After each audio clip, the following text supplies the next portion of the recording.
territorial integrity, and international humanitarian law. And though our perspectives may differ, these principles, old truths, if you like, I think we can rally around them, and we must. It goes to the core of why we will continue to support Ukraine throughout its struggle for survival. We have reassured Ukrainians through bilateral security arrangements, through political, financial, and military support, and we will continue to build its deterrence by modernizing its armed forces through the supply of modern weapon systems like the F-16s and Patriot air defense systems. And it must be clear that military annexation of a free and democratic country is not acceptable, and that it will be met with staunch resistance. And it is why I will continue to call for support for Ukraine from the entire international community, and to discourage those who would support Russia, also implicitly. I think it's clear that as ministers of defense and as defense organizations and armed forces, we have a responsibility and we have a role to play. And while some aim to destabilize unions and alliances that keep us, and events such as the one that we attend today, the香格里拉dialogue, they play a very important part in that. And I look forward to our further engagement. Thank you for your attention. Thank you, Minister. Admiral, over to you. Thank you. Thanks to IISS. This is my first Shangri-La dialogue. I'm very honored to be here. I'm very honored to be here with my fellow panelists. And thank you, Minister, for your very salient words. I'll go quickly because the power is in the dialogues. It ain't the Shangri-La monologues. Deterrence and assurance are the cornerstones of modern military strategy. It works hand in hand to prevent conflict and maintain a stable order. Both seek peace, but each take a distinct approach, but they are in fact a synergy. Understanding the difference is crucial. Deterrence is our highest duty. It's that result of capability and will, and the potential adversary's awareness of the same. It relies on the potential enemies believing the risk, military defeat, but also economic loss, diplomatic isolation, or a combination of all the above outweighs any perceived gains. Deterrence is effective when it's credible. The adversary believes that the defending side will act on its threats. When it's capable, a robust military with the ability to project power globally and inflict significant damage on the aggressor is essential. And when it is integrated, modern deterrence strategy go beyond traditional military might. They encompass economic sanctions, cyber defense capabilities, diplomatic pressure, coordinated across all government agency. This integrated deterrence approach makes aggression a much riskier proposition. Assurance focuses on building trust and confidence, as the minister said, with allies and partners. It intends to reassure allies and partners will come to their aid in the case of aggression, fostering stability within alliances and partnerships, and discourages potential aggressors who recognize the combined might and will of the coalitions and alliances. Maintaining a strong military presence, joint military exercises, the sharing of intelligence, demonstrating a concrete commitment to shared capability. We are never stronger than we are when we're together. Building strong political and economic ties between allies and partners strengthens the sense of shared purpose and discourages aggression in the first place. Collaborative efforts beyond military means, industry partnerships, and commerce cooperation across industry further solidifies partnerships. Interagency coordination. Effective assurance requires cooperation between military and civilian institutions, sharing resources, expertise, planning across agencies strengthens the overall response capabilities. My friends, deterrence and assurance are not mutually exclusive, but in fact are a synergy. A strong deterrent posture reassures allies and partners as it demonstrates the commitment to resisting aggression, as it demonstrates the commitment to resisting aggression. Conversely, a robust network of alliances and partners strengthens deterrence by making the cost of an attack even higher for the potential aggressor. The 21st century presents new challenges for deterrence and assurance strategy. The rise of cyber warfare, the proliferation of ballistic missiles, advances in unmanned capabilities, and the emergence of non-state actors all complicate traditional methods. The rise of artificial intelligence, advances in compute, the rising integration of world economies, all of this presents grave challenges in the 21st century. Never have the costs of war been so high. This is a profound duty that rests on all of our shoulders. Deterrence and assurance is essential. And in the Indo-Pacific century, that duty rests on each and every one of us. I'll pass on to my fellow panelists. Thank you very much, Admiral. Ambassador. Thank you, Madam. It's a great honor for me. It's a great honor for me to join this distinguished panel. Let me take the opportunity to express my appreciation to Admiral Paparo for the wonderful and candid and constructive meetings that we had in Honolulu when I was there with a group of retired PLA generals. We had a wonderful visit and wonderful meeting at the Indo-PACOM. And it was very kind of you to take us personally to the memorial for the Arizona. It's a wonderful visit. So this is my first time to the Shangri-La Dialogue. But fortunately or unfortunately, we never run short of issues. Seems to me that the world is less stable and it's quite uncertain. So we are supposed to discuss the theme of deterrence and reassurance at this session. There is a clear need for us to have a better understanding and try to achieve a balance between the two. But at the same time, I believe deterrence or assurance, they are basically the tools, the approaches. So they are more of a tactical nature and determined by a broader, bigger strategy.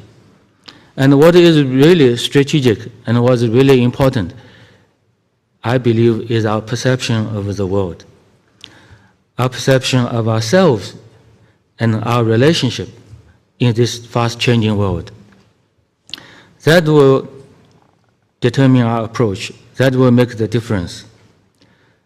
If we see each other as potential or real rivals, if we will see today's world still as an arena for great power rivalries, if we believe that we should be engaging in zero-sum rivalries among the major powers, then it makes all the difference.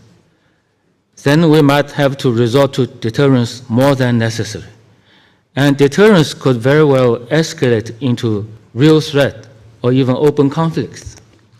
And under such circumstances, assurances could not be very convincing. Sometimes it could even be hypocritical even. So in order to achieve a proper balance between the two, and in order really to have the right approach towards the changing global security situation, we have to have a clear idea, have a good understanding of our perception of the world, of ourselves, and of our relationship. If our goal is to work together for a more stable, more peaceful, more prosperous world, if our goal is to build a community of nations for a better and shared future, if we see each other, despite all the differences we might have, because there are always differences among us, but despite all the differences, we still see each other as potential partners, as people we can work with for the common goal, for the common interests, then I don't think we really need very much deterrence. If we could have such mutual confidence, then we are already giving each other sufficient reassurance. That would be very basis, very good foundation for us to work together to confront the global challenges, including things like AI and climate change and a number of others. So we have to have a clear idea what kind of a world, what kind of a security structure, architecture we want to build. This global architecture, if it works, has to be balanced, effective, and sustainable. And the security we seek has to be common, comprehensive, cooperative, and sustainable. Otherwise, there's no end to the conflicts. We are still talking about the conflict in Ukraine. Unfortunately, we still don't see any end to it.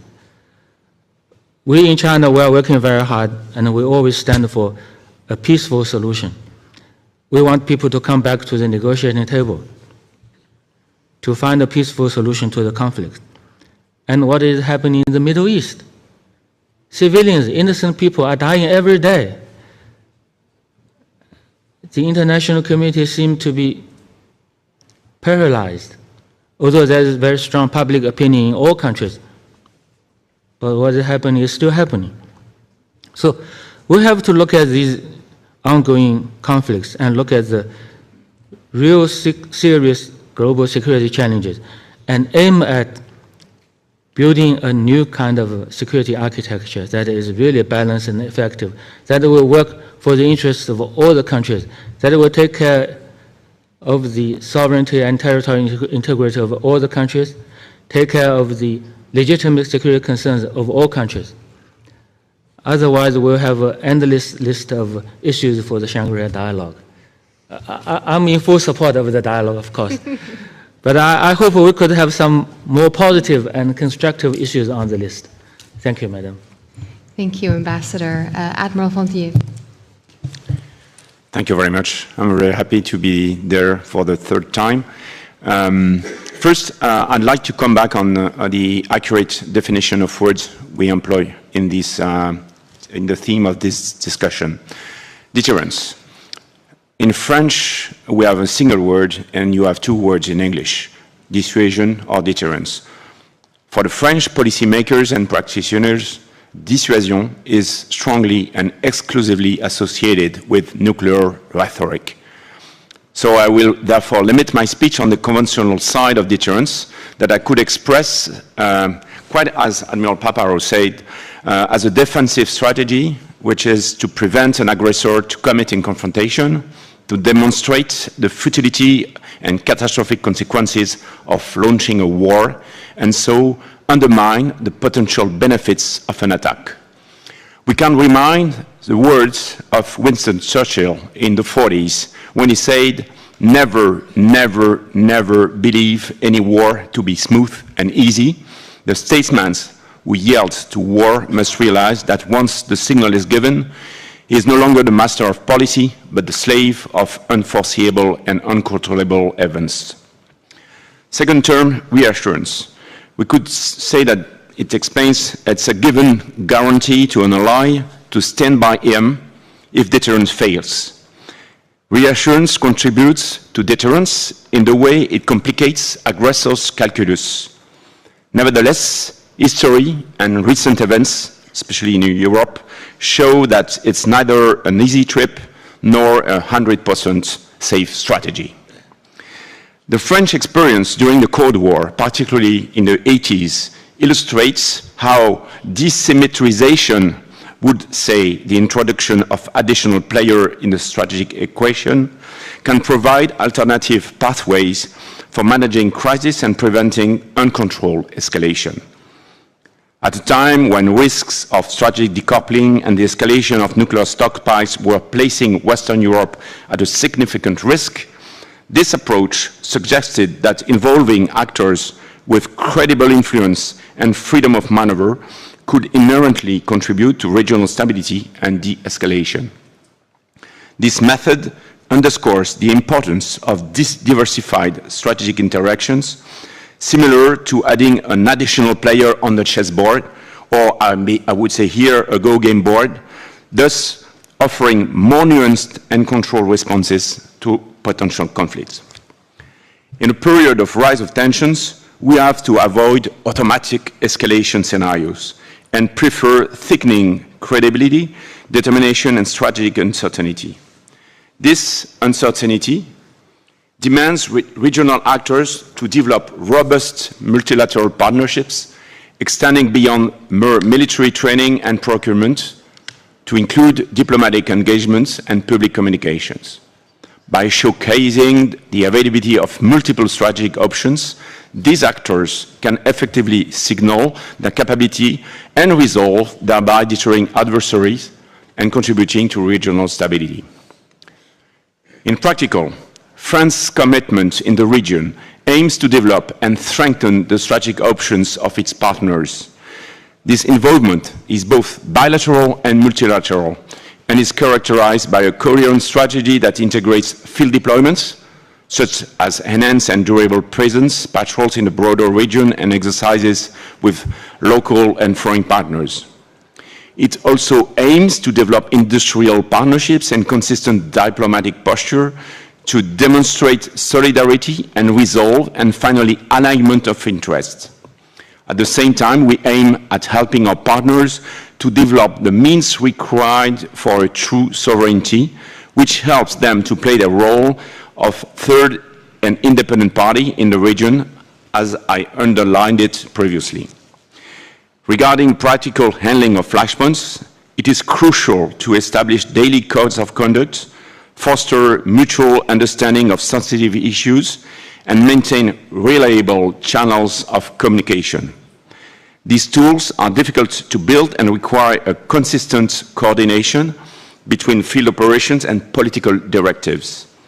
Ensuring that military actions and political intentions are consistently communicated and understood by all parties involved is essential for preventing misunderstandings and managing crises effectively. In conclusion, building on the strategy of deterrence, nations can emphasize the importance of stability and deterring aggression through a combination of military preparedness, strategic communication, and diplomatic initiatives. In this context, the participation of responsible and credible third parties can amplify the effectiveness of deterrence, while also providing reassurance to all parties involved. Thank you. Thank you, Admiral, for those excellent remarks, and for the rest of my panel as well. Just perhaps to get us started, while I wait for everyone to submit their questions, and I see they're coming in fast, do each of you think that the current state of reassurance is actually sufficient? And if not, then what is the ideal tactic that you think, or maneuver, or measure that you can imagine that you would like to see actually take place? Perhaps we'll start with Minister Ollongren first. It's a difficult question, frankly. If we knew, the world would be a better place. But I think it's right. You have to find the right balance. And of course, if you look at history, you have ups and downs. And I think we must learn lessons. And what we have learned in Europe is at least that after the Cold War, we changed our posture, and we decreased our budgets for defense. We sought partnerships with countries that were previously behind the Iron Curtain. And I think we all respected more the right for self-determination. We built trade ties, not only within the European Union, but also with our partner countries and partner allies and alliances. And that was the way forward. We thought that that was the way also to bring prosperity and thereby peace. But if you look at where we are now in Europe, with a large-scale war on the European continent, we must conclude that we did not succeed in finding the right balance between reassurance and building the other ties and deterrence. Because if the deterrence balance had been right, then we should have been able to prevent this large-scale war on our continent. So we have to find the right balance, which is at least more deterrence than we had. And also learn from not decreasing it too much, because you always have to be able to scale it up again. So that is the hard lesson that we're learning now. Thank you, Admiral. Well, it always varies among circumstances, but it begins with sovereignty and sovereign will among states, and it varies among conditions. Sometimes it happens among treaties, among treaty allies, and there's Article 5 among treaty allies where they pledge to come to one another's defense. And sometimes it is ad hoc within coalitions. And then it comes down to policy, and it comes down to resources based on each sovereign nation's resources.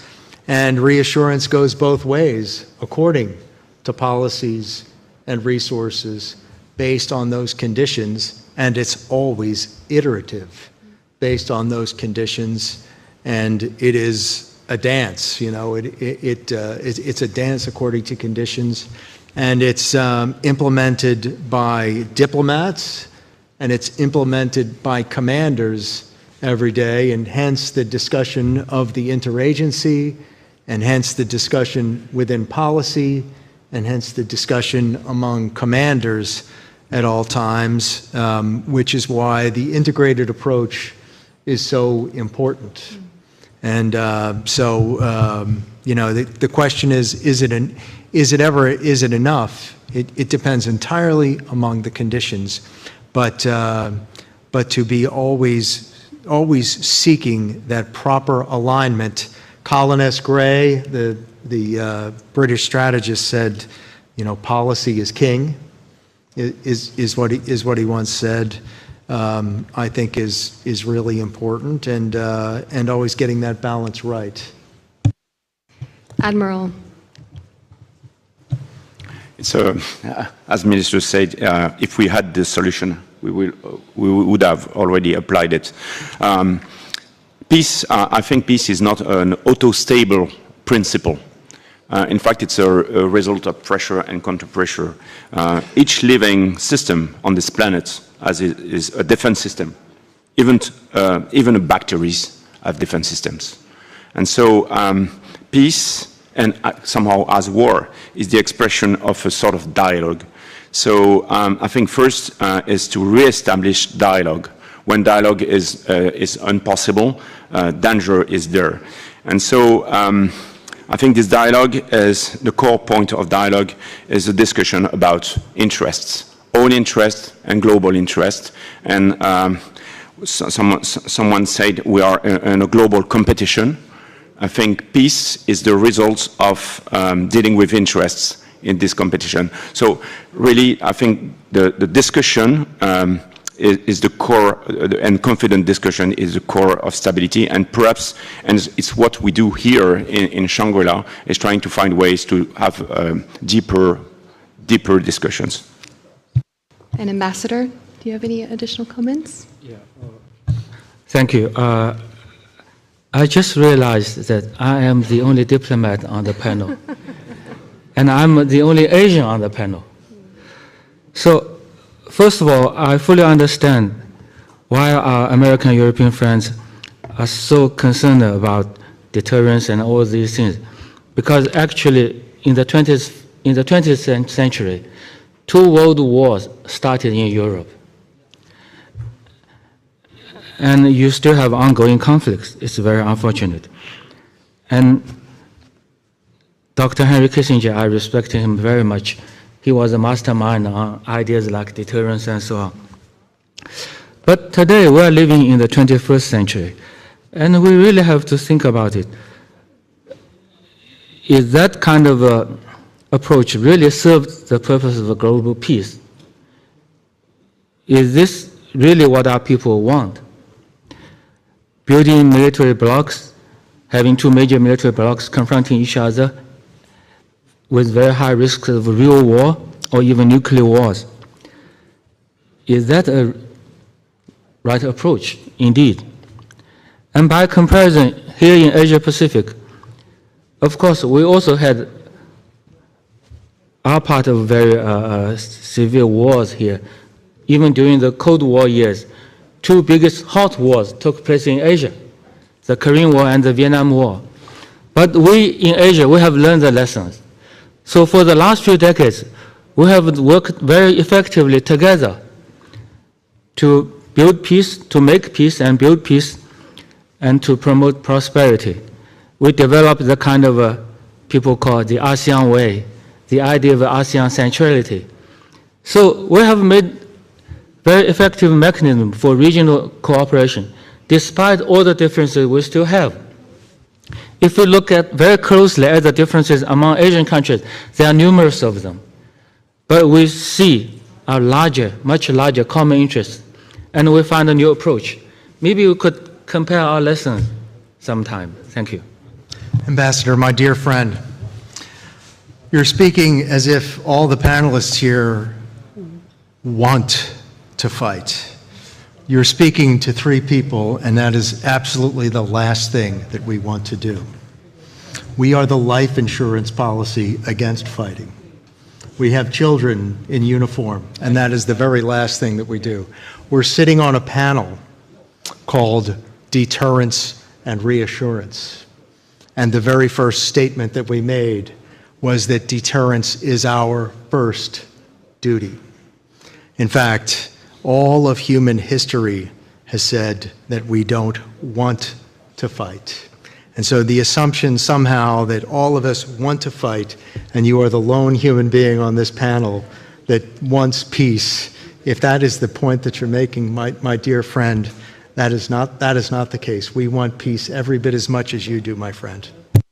Well, Admiral, I certainly understand you. I'm not questioning your personal intentions or your willingness, your devotion to peace. I have no question about that. But I remember Dr. Henry Kissinger told me time and again that the First World War started without anybody planning for it. It just step by step. Small conflict became a global war. So we have to warn against that. Despite all the good intentions, things could still go wrong. Dr. Kissinger told me 2 months before he died, I approve of what you're doing, and I think you should be as strong as you possibly can until such time as you have the ability to have a more constructive bilateral relationship. I'm glad that we're getting the dialogue going. We are definitely going to turn to questions now. So if I could call on Jennifer Parker.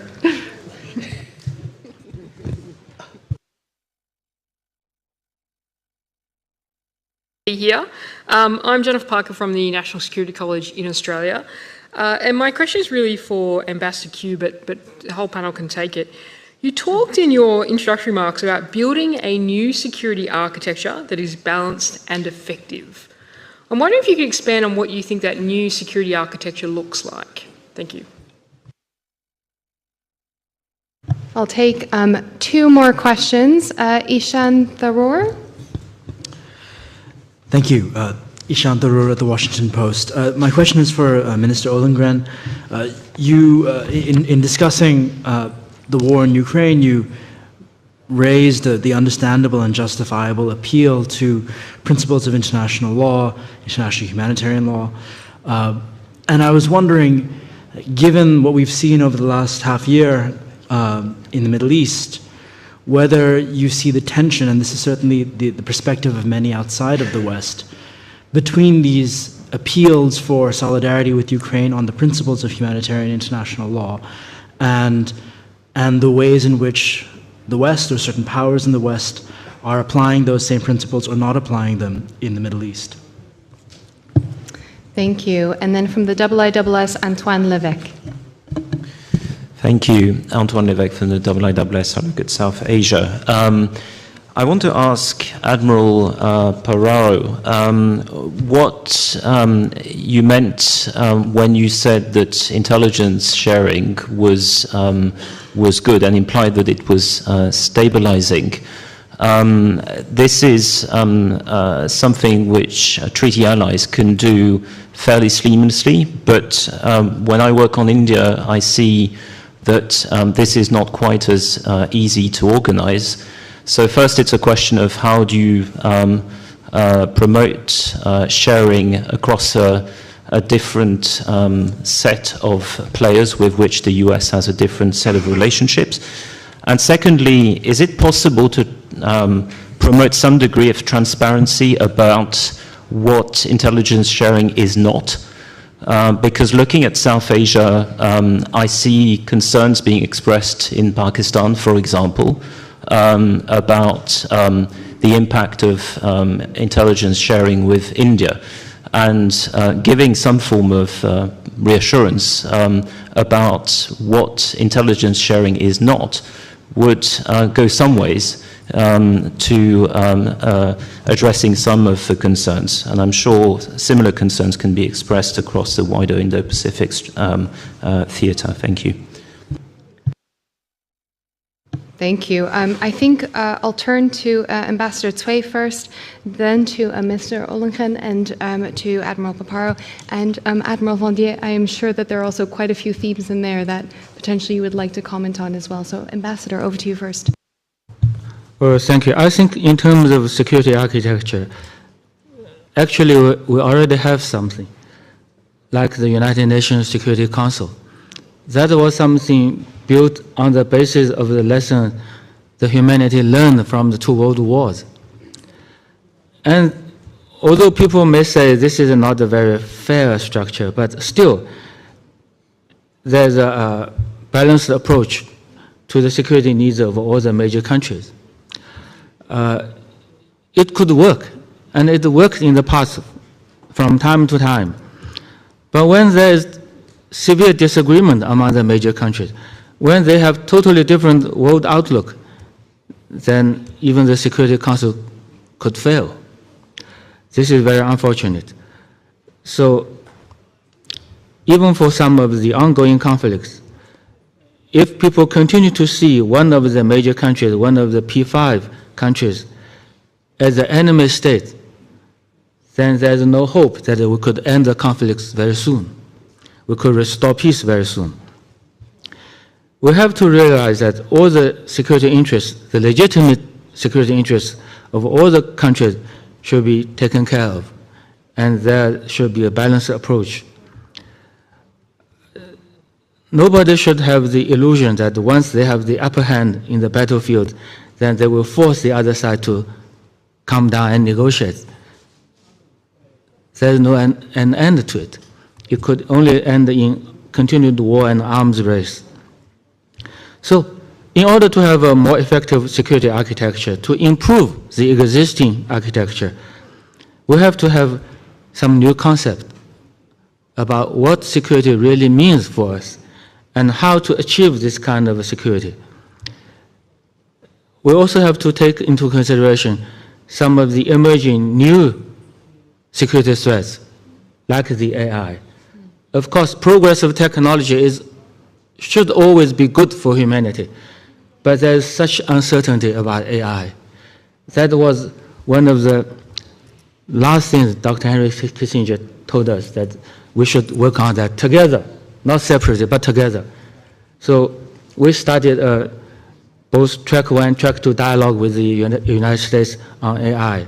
So if we can build up the process, we continue to do these things that will promote and facilitate mutual understanding and mutual confidence.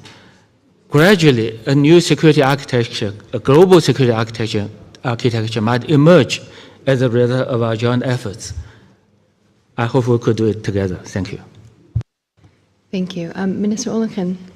Thank you. Yes, I will respond to the question on Ukraine vis-à-vis Gaza, if I can sum it up like that. And of course, I understand the question.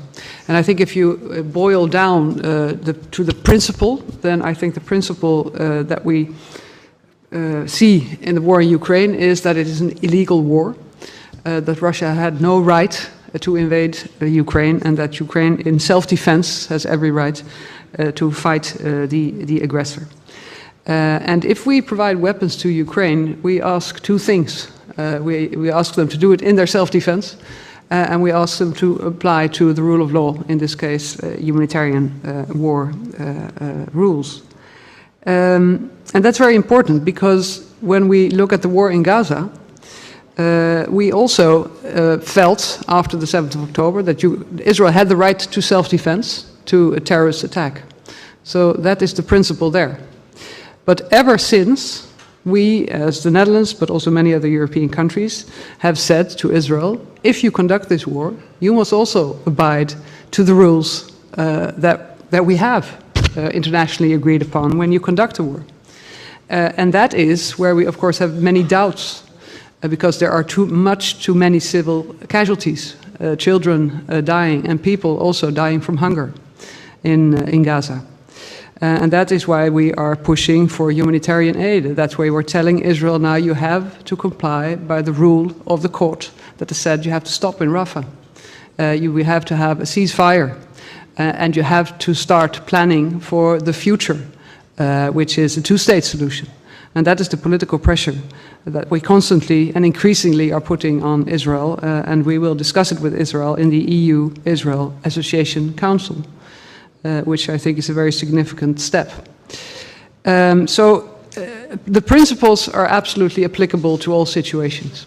And I think that is where we have to be, really clear on that. And that's also the type of dialogue that we need to have. And therefore, I'm glad you raised the question. Thank you. Admiral. Okay. Antoine, yes? I think on the intelligence sharing is stabilizing. Examples include the release of intelligence in advance of the Ukraine invasion, we believe had a stabilizing effect on the situation in the ways in which it helped the Allies prepare for the invasion, to ameliorate the effects of the invasion itself and enable Ukraine and our European allies to prepare for the invasion itself. Clearly, it builds trust among us all to share intel, either the real-time sharing of tracks or sharing the deeper analysis of it, and that is to some extent a trite example of it.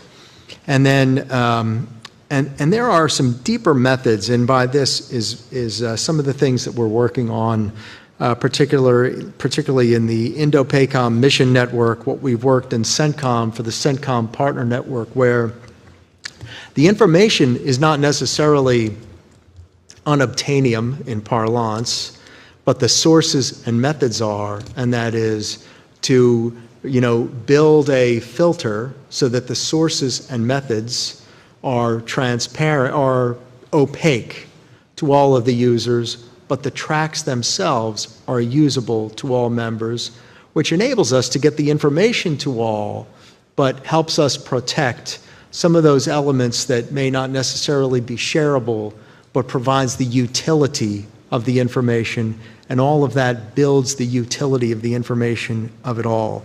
And then when you are in those awkward situations where you've got two partners that are at odds with one another, and I have been in this situation, my duty before being U.S. Pacific Fleet was I was U.S. Naval Forces Central Command, where I was directly serving in a network with Pakistan before making the trip to Hawaii, when directly serving in a network with India.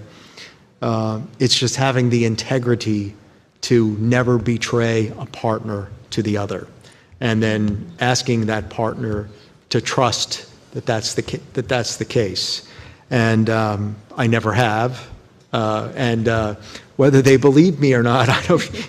I hope that they do, but I can't give any simpler.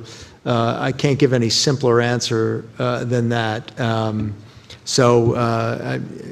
think that's as far as I can go. Admiral Valdier? I have two remarks. One about architecture. I think we have a lot of tools, and we still have. We have relevant tools, but the question is much more how we use these tools. I could give an example with UNCLOS. We have the tool, everybody is happy with this tool, but the way it's used leads to possible confrontation. And so it's a question of using the tool. And so If you trust arbitrary courts, if you trust UN Council decisions, then it works. If you don't, what about tools? Second point is about intelligence. In the years preceding the war in Ukraine, we had two major treaties that were working. The first was the INF Treaty, and the other one was CFE, Conventional Force in Europe. And these treaties were to prevent military escalation on the stuff. And in fact, it was intelligence that showed at the beginning that the Russians were building through the SSC-8 a tool which was not afforded by the INF. And finally, both US and Russia had to withdraw this treaty. At the beginning of the war, the Russians went out of CFE. And so is the point of Admiral Paparo about intel. In fact, strategic intel should lead to mutual understanding. And when this understanding is not there, intel just shows how deep are the mistrusts and the unconfidence between the partners. All right, I'll take another round of questions. Dimitri Vestapoulou. Thank you. Dimitri from the Financial Times. I have a question for Ambassador Cui. You talk about China learning lessons from previous wars and suggest that you're only interested in peace, and yet what your Coast Guard is doing at the Second Thomas Shoal right now has turned that shoal into a flashpoint that could turn into a conflict. So my question is, how worried are you that Chinese Coast Guard activities could trigger an incident, whether a death of a Filipino sailor or something else, which would then trigger the US-Philippines Mutual Defense Treaty? Or do you think that the Americans wouldn't come to the defense of the Philippines, and that's why you're willing to take the actions that you're taking? Thank you. And from the IISS, Ben Schreier. Thank you. My question is to Admiral Paparo.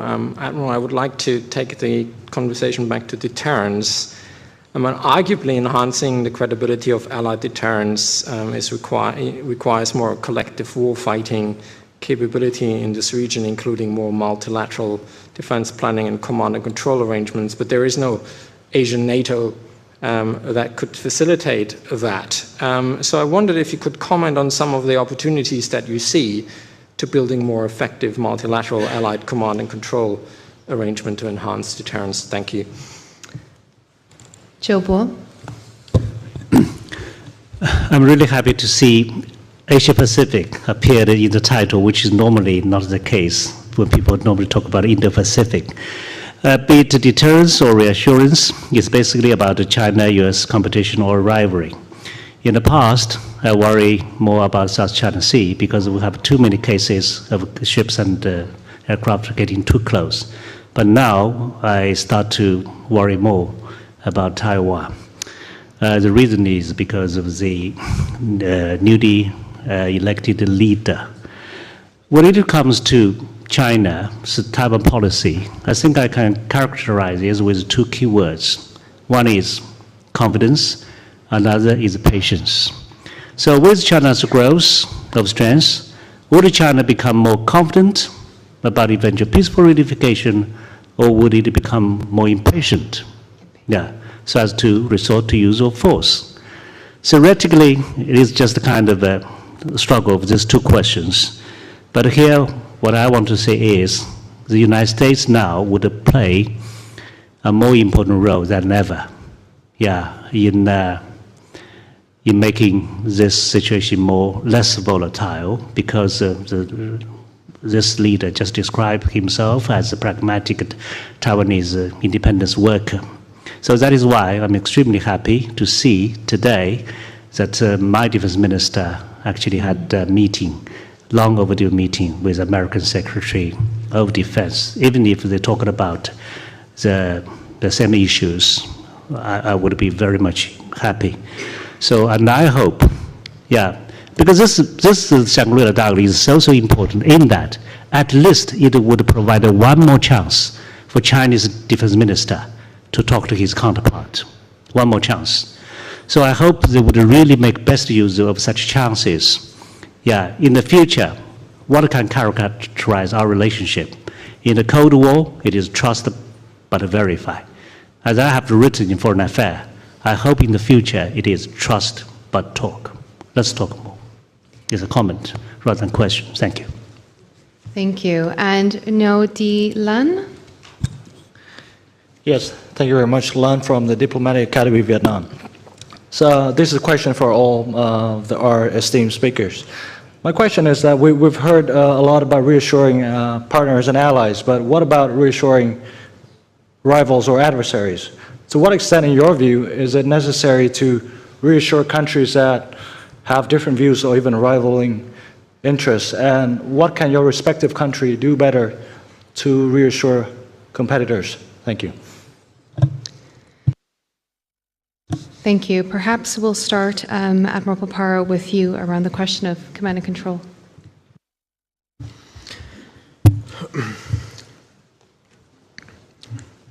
Well, first, on the topic, we are seeing increasingly, first there are a number of pre-existing alliances in the Indo-Pacific that long predate the last few years, and of course going on 70 years or more.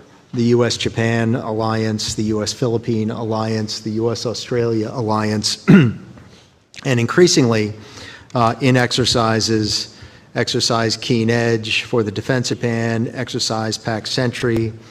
These exercises are becoming trilateral and multilateral.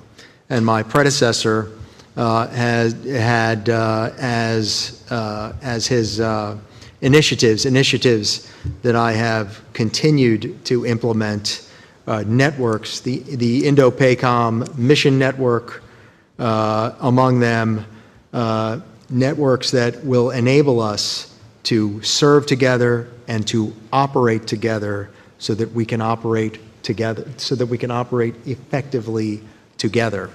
And so, I think that increasingly our interoperability is growing with the growing threats.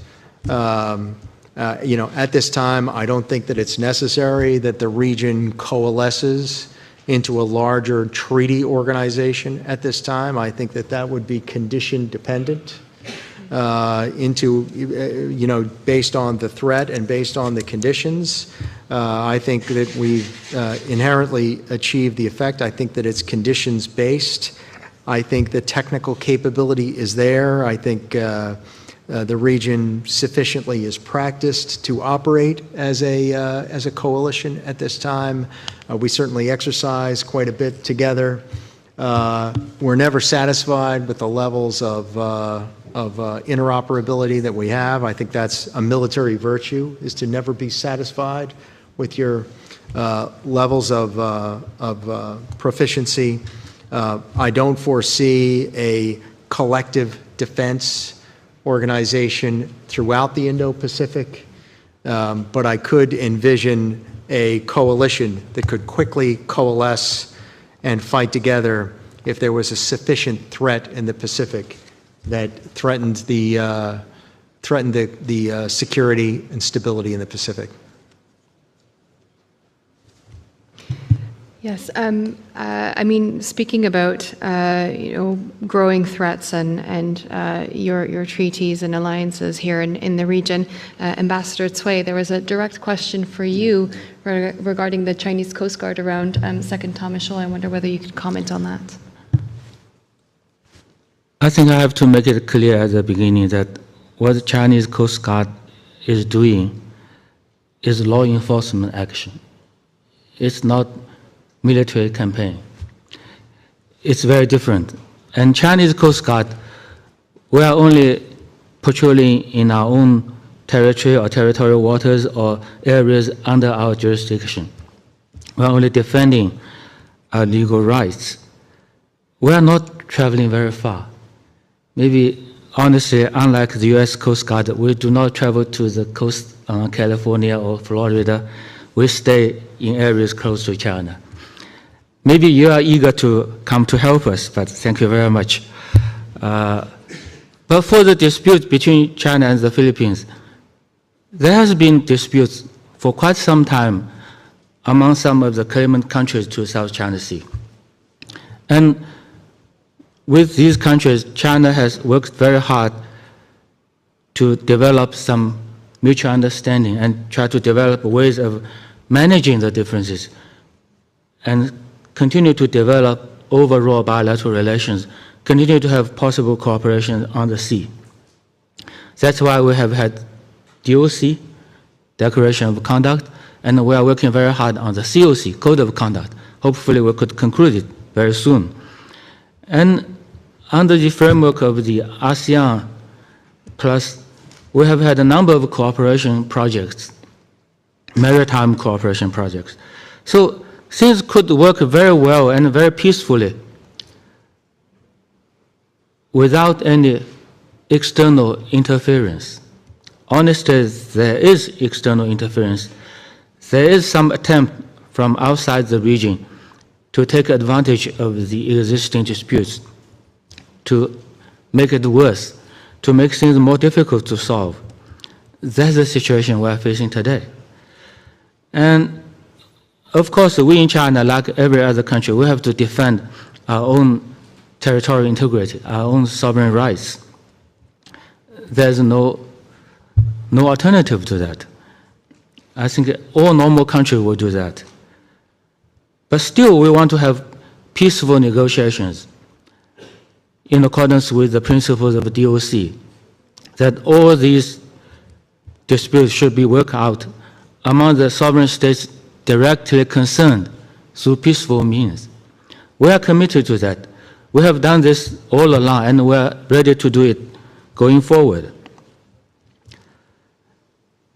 But I don't think anybody should have the illusion that they could easily violate Chinese sovereignty and territorial integrity without any cost.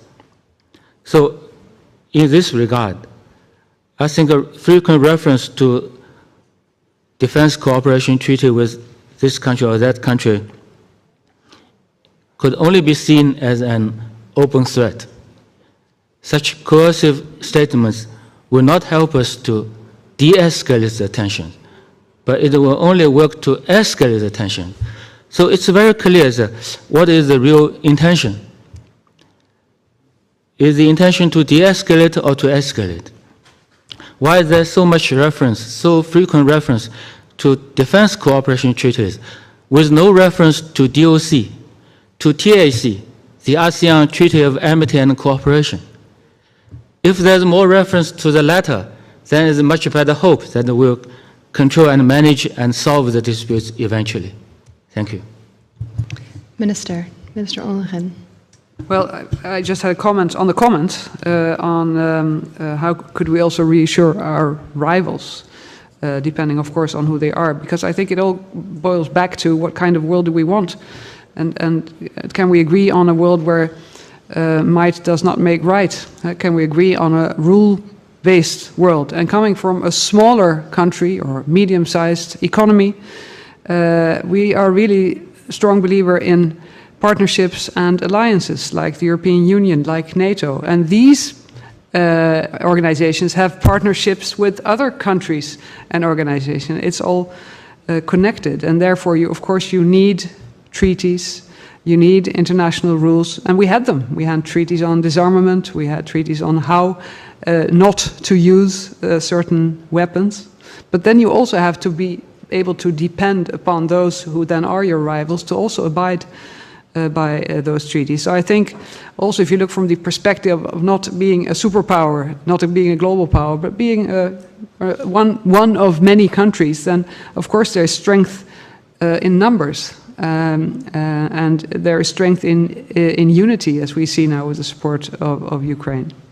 And just one example where you try to find the right way forward is, for instance, in Iraq, where we have been fighting with many other allies. We've been fighting terrorism, and we are still there at the request of Iraq to support the transition to a safe and prosperous country.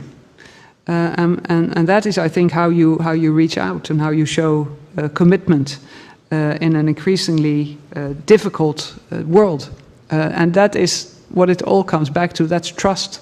Can you trust your partners to do what they promise to do? Thank you. Andrea Seditya Salim. Thank you for the opportunity. I'm Andreas from Indonesia, and Ambassador Chu. First of all, this question is for you, not because you are the only diplomat on the panel, please believe me, but simply because you raise a very interesting question still about the new security order, the world global security governance and structure. So I'm coming from the Southeast Asia, of course, and from my personal point of view is that we have a bigger problem that we face together. Before this world having the next war, maybe we're gonna be all gone because of the natural disasters, tsunamis, volcanoblast, earthquakes, and everything. So we have a bigger problem. And this kind of rivalry, I think we have to really settle it down because we have a bigger problem to deal with together. But you lay a very unique ground on maybe we have to find a common understanding on this issue, world global security governance or structure or new security, that kind of term. Maybe let's just put this discussion to the academic level. What kind of new security or new world global security governance did you have? And of course, I would like to hear also from the other three panelists, or if you are okay with the current governance structure, it's okay. And let's find the common grounds and where we can work together, because we really have to go past this rivalry. We have more important issues. Thank you. Thank you. Next question to Justin Basquiat.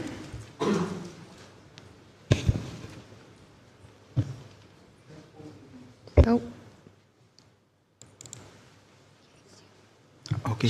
Justin from the Philippines. This is addressed to the representative from China. So you discussed the Asian way of diplomacy. I would love to have a bit more discussion. What exactly do you mean by this, and how effective do you think this has been in managing tensions in the region?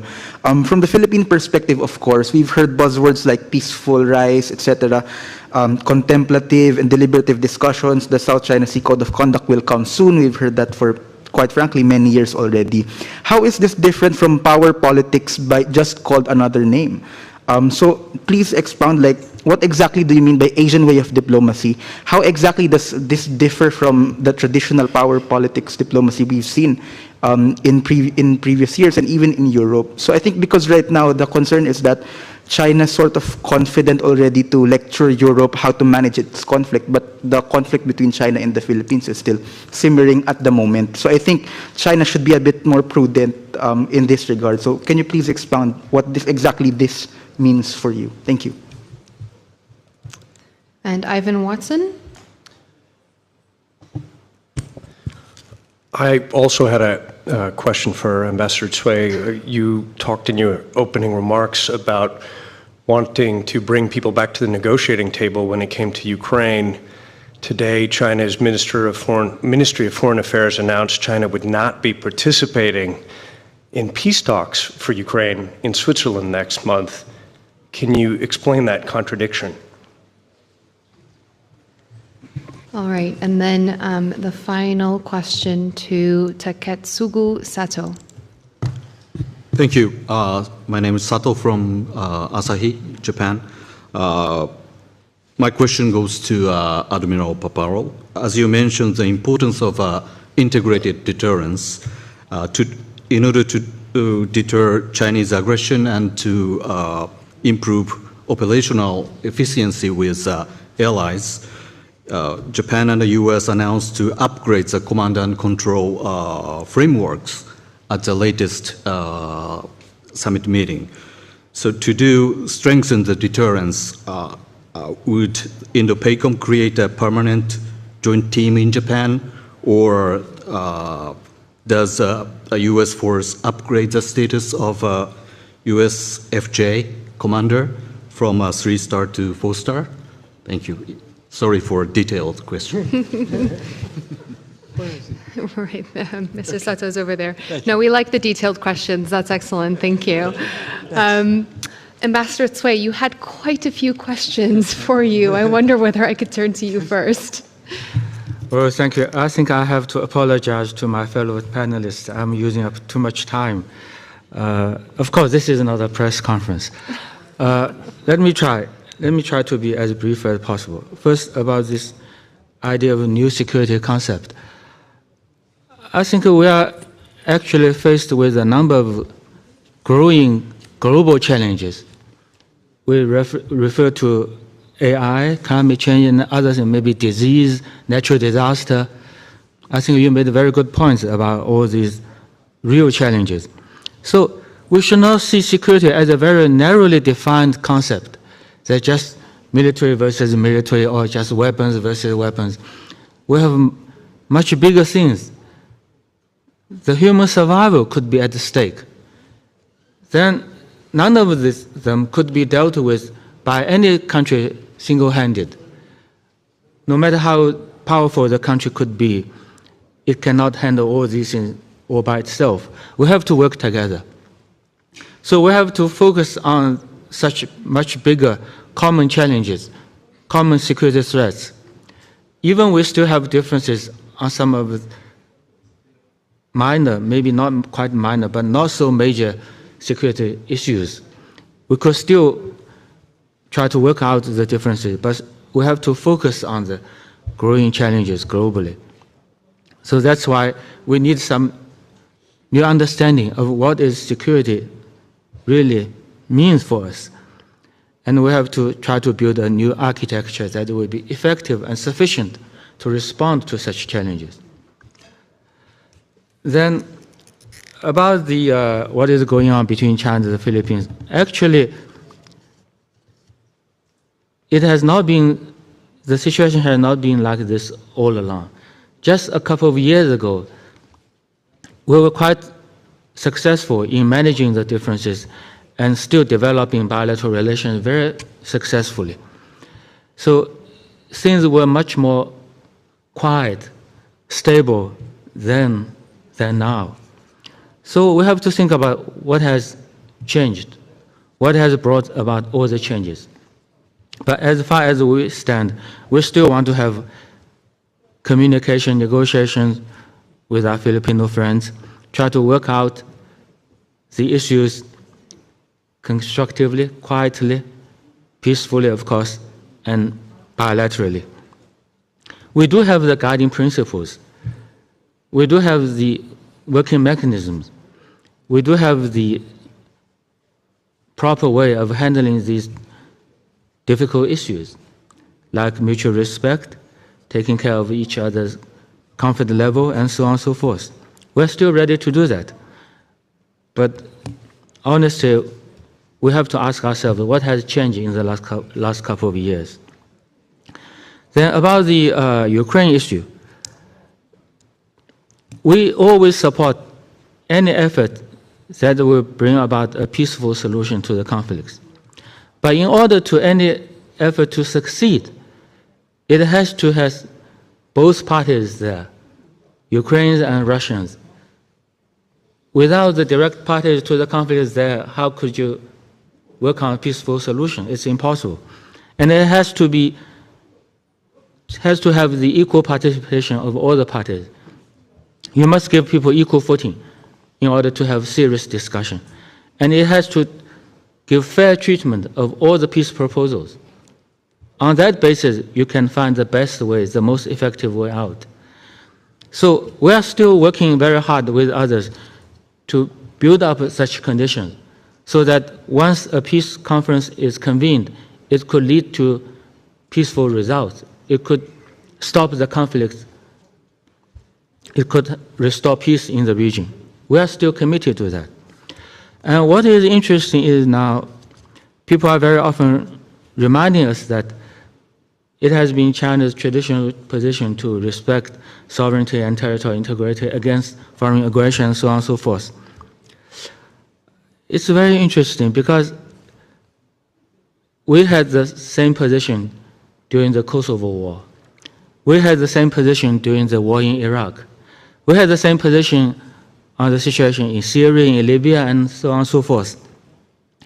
We have always made these points. Now people are taking over our talking points and read them out to us without due respect to intellectual property rights. So there should be no doubt about China's position. We always stand for peace. We stand for negotiated solution. But we have to create the conditions that will lead us to a peaceful solution.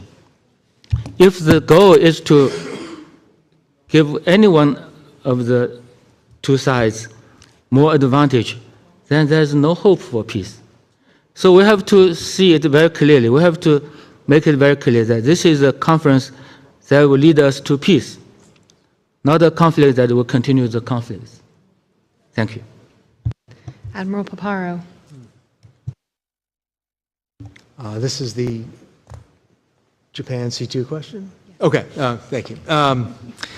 Yes, it is the intention of the President of the United States and Prime Minister Kishida to upgrade the C2 arrangement for the U.S. and Japan. Presently, U.S. forces in Japan is a sub-unified commander, but there is the intention of the two heads of state to upgrade the relationship. We'll convene a very high-level team of experts to see what must be done to upgrade that to a higher level of command that will be more capable. I won't say what that rank grade will be, but the command itself will be more capable, that will respect a higher need to defend Japan, given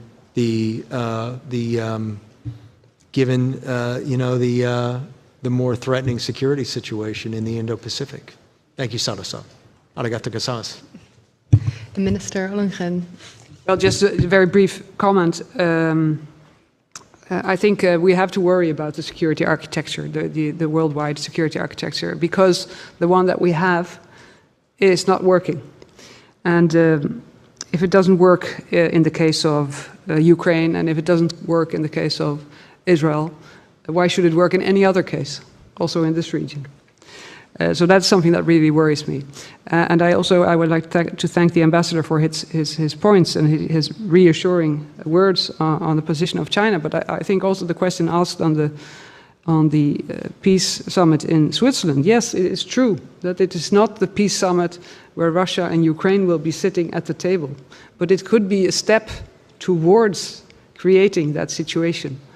And that is why I regret that China does not use its position as one of the countries that has an intense dialogue with President Putin. I believe he has visited China 19 times during his presidency and also very recently.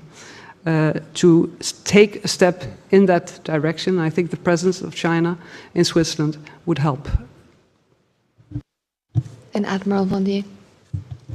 Yes, I'd like to come back on the architecture question, which is somehow a sort of egg and hen question.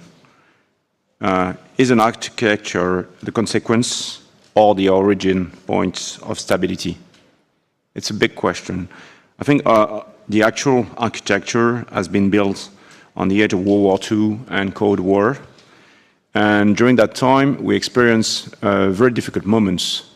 And when we read again what happened, for example, the Cuba crisis, what we call the missile war in Europe in the 80s, I think we learned a lot. And what is today in use in terms of architecture is the result of this experience.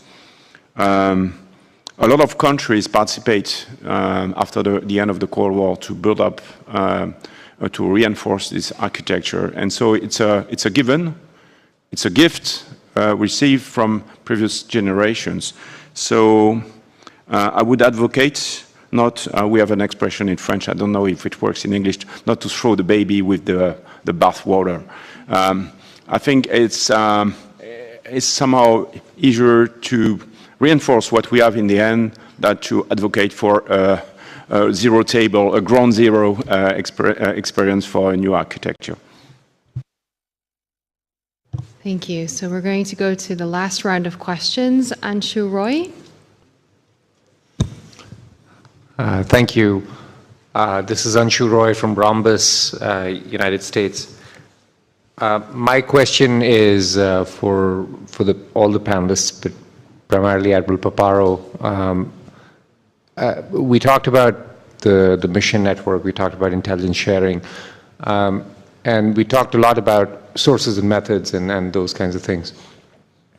How do you feel about the ability to share predictive intelligence derived purely from open source in a much more dynamic way across whoever you wish to share in a sort of a bilateral trust-based arrangement powered by technology, so that it's not just sharing in a sort of an episodic manner, but in a much more regular manner, to then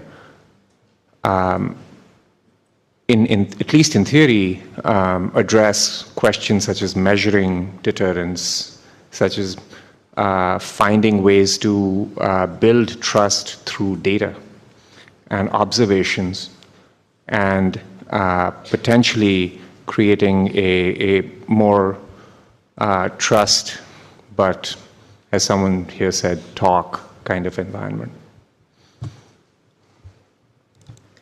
Thank you. And Wang Dong? Thank you, Vera.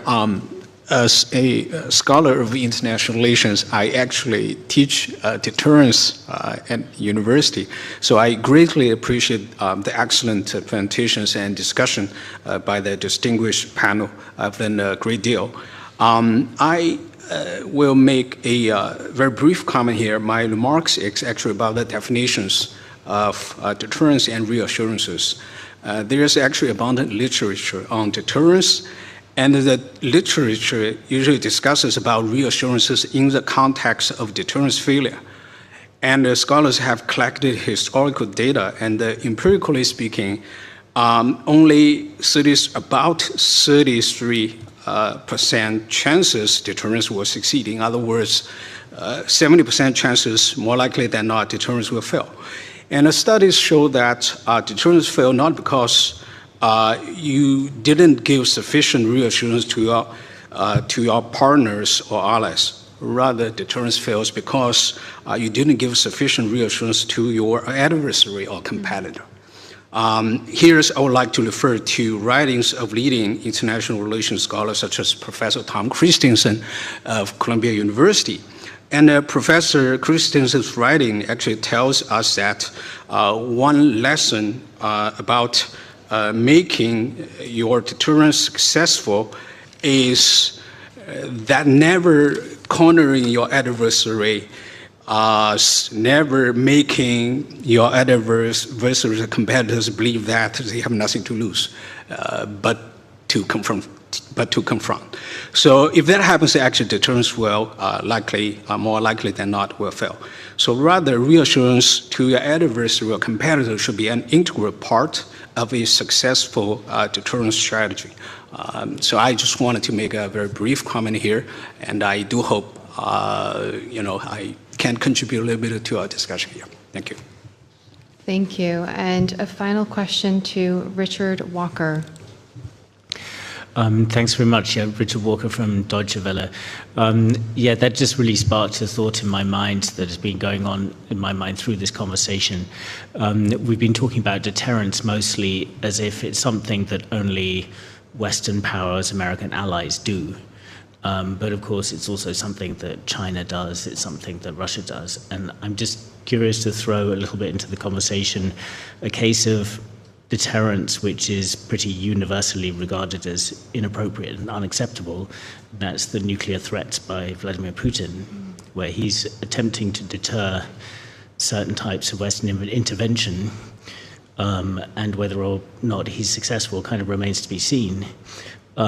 Any thoughts, reflections on that, on a form of deterrence that I think is unacceptable? And of course, Ambassador Cui, I'd be particularly interested to hear your thoughts on that. Thank you very much. So I think we have a wide range of questions and topics that I think the entire panel can interject on for some concluding thoughts as well as we approach 1:15. But one question that I had, just to throw it in the mix, is this concept of integrated deterrence as well. Does that increase tension? I mean, we had the conversation, or we had the point that security is much larger, but that also means that you have a lot more touch points to escalate and de-escalate. So does that help, or does that not help? Just a left of field thought there. But Admiral Paparo, perhaps I can go to you first. Well, I think there's a nice way to integrate all of the themes, and it's really the themes of complete and incomplete information. And another book that I will add to Professor Christensen's book that Mr. Wang discussed is Robert Jervis and Mr. Baker's in the room. Jim Baker's in the room here somewhere. Are you in the room, Jim? Jim Baker's in the room here somewhere too. Is Robert Jervis's Perception and Misperception in World Politics, which is everybody talks about deterrence as if everybody has complete information, and we don't. We don't have complete information about the other. There's incomplete information about what the other knows. There is cultural problems about each other, and Ambassador Quay probably knows more about the United States of America than any PRC citizen on the entire planet. And the ambassador is truly an Americanophile, if such a word exists, because I do know that you like Americans. I know that from our personal relationship. But there's cultural differences. There's all manner of reasons why we have incomplete information about each other. And if you are in the business of national security, and if you don't have an appreciation for your own ignorance about the other side, if you don't have a respect for your own ignorance, go get a job at the Home Depot or something. Get into another line of work, because you have no business being in national security. On Anshu's point, probably more can be derived from open source than can be derived from the unique pieces of intelligence that we cherish. And through mass data analytics and the use of set theory and the use of Bayes' theorem and the use of neural networks, you can derive probabilities, not to predict, but to forecast and to make decisions, and then by building recursive loops to be able to test and retest. And this is what we're after within AI as we close on building algorithms that help us get more and more accurate. And this is the zenith of what we're after. And coming back to Dr. Kissinger on AI, if you abdicate information, if you abdicate these decisions to a machine instead of making sure that there's human agency over these decisions, go back to the Home Depot. Once again. And so I think that these are the points, is that a fundamental respect for always questioning your assumptions about what the other side knows. Coming back to the point that Mr. Zhu made about being grateful for the fact that the more that we communicate with one another, knowing each other's body language, there's no substitute for being in one another's company. Learning more about each other and about each other's intentions. Not relying on one single source, but multiple sources. And learning each other's intentions. And it's not just about deterring, but it's about cooperating. Deterring is our highest duty. Finding common ground is our highest duty. We don't want to fight, but there are issues on which it's to some extent intractable. Okay, so we're going to have to cooperate on the things that we can. We're going to have to just agree to disagree on the things that we can't, and we're going to have to find common ground on the things that we can. And there are ways that we can use machines in order to understand things better, and that's all I got to say. Home Depot. Thank you very much. For those of you that are not from the United States, it's a home improvement store. Yes, exactly. Minister Ollongren, maybe not a comment on Home Depot. No, perhaps a comment on the question on the nuclear threat as part of deterrence, which is, of course, very, well, as was mentioned also by the French Admiral, it's also in NATO, it's a part of deterrence. And I think we have to be very, very careful about this, because if if rhetoric is used to sort of scare other countries in this world, it's not a bipolar world where you had two powers that had nuclear weapons and that could agree, which is wise, I think, that we use them only for deterrence. We don't use them. It's the end of the world. There's been proliferation of nuclear weapons, so it's very, very dangerous to suggest or to use it in your rhetoric to provoke, to scare, and to divide. And I think our response has to be very, very calm. We will not be provoked.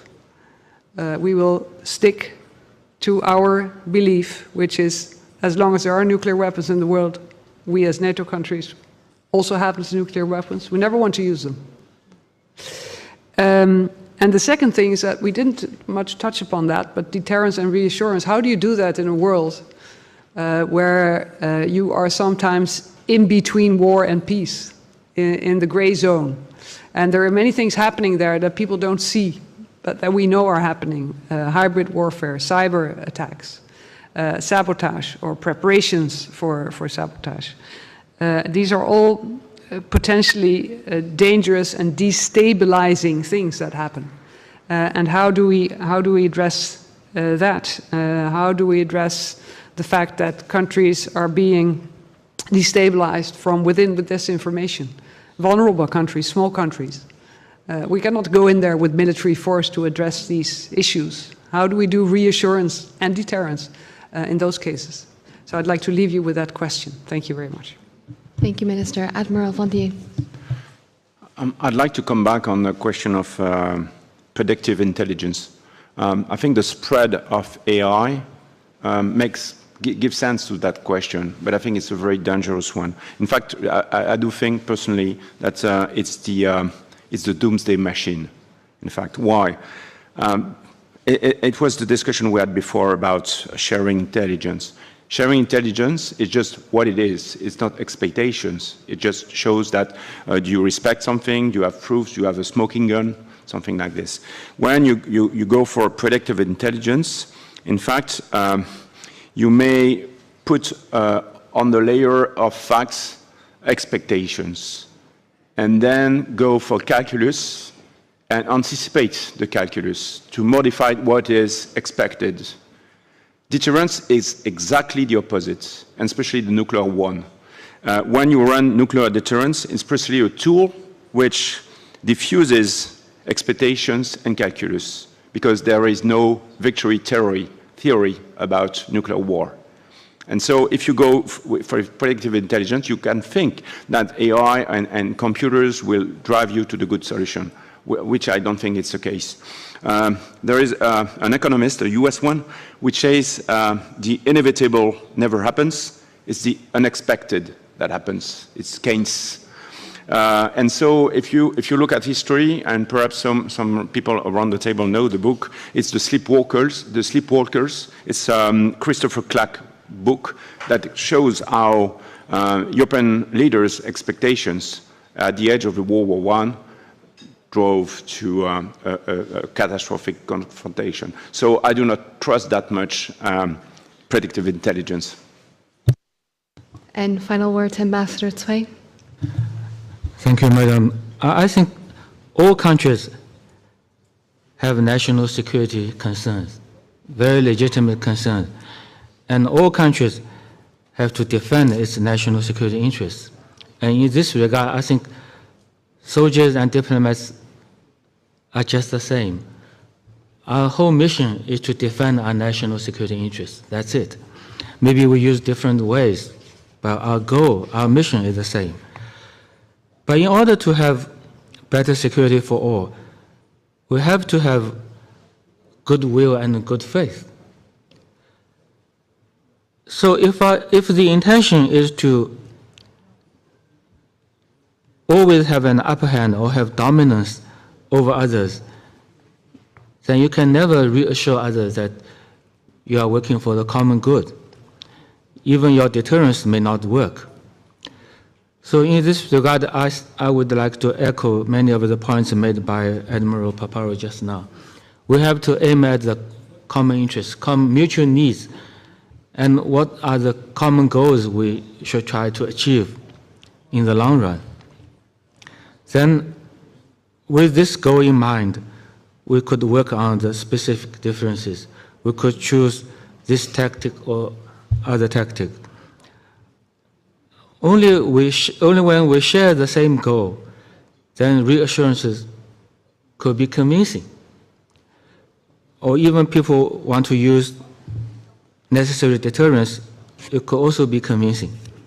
So I think that this is very important. But in order to achieve this kind of mutual understanding, and we also have to overcome some of the, maybe overcome is not the right word, to take care of the existing cultural differences. Maybe the same idea could mean very different things in different cultures. But that shows more the need for us to have better mutual understanding. And once we made some reassurance, once we make some commitment, we should have good faith that we would implement it. So I certainly agree with the point made by Admiral Paparo that we should approach things like AI from this point of view. And I believe no algorithm, no matter how strong it might be, could really replace human hearts. So we should work together to build better mutual understanding. And in this regard, I think the Shangri-La dialogue will continue to play a key role. Thank you.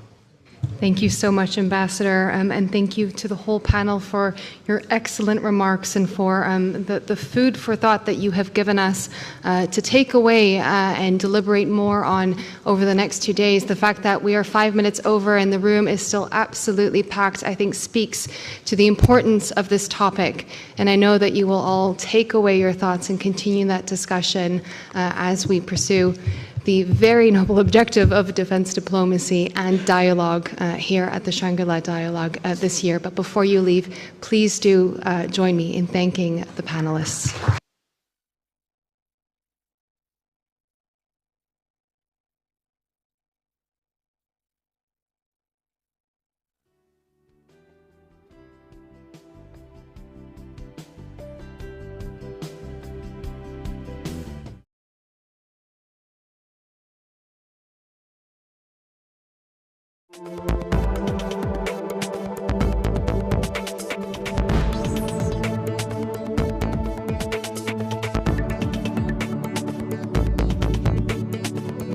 原来好的益生菌真的可以帮助入睡。太阳星全效克菲尔益生菌是国家认证 AB 克菲尔益生菌，含7种有身份证的专利活菌，能产生 GABA、色氨酸等助眠因子，难怪吃了更快入睡，也睡得更好。太阳星全效克菲尔益生菌也是台湾市场上唯一添加克菲尔乳杆菌 M1 的产品，这是由台湾知名的大学季转，对季节敏感、调整体质的朋友真的是一大福音。还有这支还添加被称为超级食物的羽衣甘蓝萃取物，不少研究都指出，十字花科蔬菜有助抗炎及防癌。像是羽衣甘蓝含有高量的叶黄素、贝塔胡萝卜素、维生素 K、维生素 C、叶酸等丰富营养素。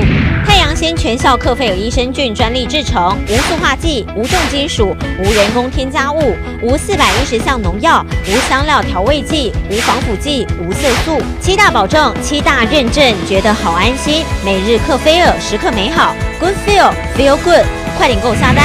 太阳鲜全效克菲尔益生菌。